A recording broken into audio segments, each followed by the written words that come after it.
tuwing araw na, nakakabiling, nakakabiling, dahil ang aming mahal si Lola Fred. Bilang patuloy namin sa kanya, nakakalaman. Noong niya ay nakabuhay pa. Dahil sumulit pa kami sa inyo ng bagay tungkol sa kanya. Ako po, bilang ako, isang sa mga nagbantay sa kanya, nasaksi ako mga buhay ni Lolo.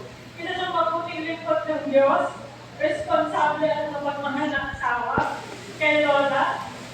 Ganun din sa kanyang mga anak at sa aking mga apo niya. At lalong higit sa pakikisama sa kanyang kapwa. Siya yung lolo ko na hindi ko nakikita pinanghinaan ng loob, kundi pagkos nagbigay siya ng inspirasyon sa amin. Hindi rin po matatawaran ng sakripisyong ginawa sa kanyang pamilya. At binanggit niyo po sa kanyang kaputihan ay sinukuyaan naman po namin ng suporta, pagmamahal at pag-aalaga sa kanya lalo na ng panahon na siya ay may sakit.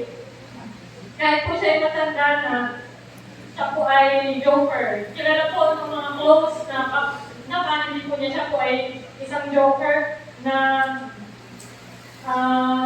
minsan may isa siyang joke na lagi namin naririnig, sasagot siya na, I'm not known to you, sabi ni Divina. Yun. Yun laging nila-joke niya. Tapos, siya lang naman yung tumatawa. Kaya natatawa din naman kami. Kung minsan naman po, kapag si Lola ay nagkakamali, dahil medyo matitad na, sinasabi po niya ay, ito po ay sinabi niya kay Tita Ophel. Ang sabi niya po kay Tita Ophel ay, pagpasensyahan niyo na lang si nanay ninyo. Ang mahalaga ay may nanay kayo. At si Lolo po ay napaka-maunawain. Minsan naman po kapag siya ay kunyari po may nagkakamali ako. Nagsasabi ako sa kanya na, sorry Lo, kasi minsan pag binibisan siya natamaan yung warts. Yung malaking warts niya dito pag binibisan.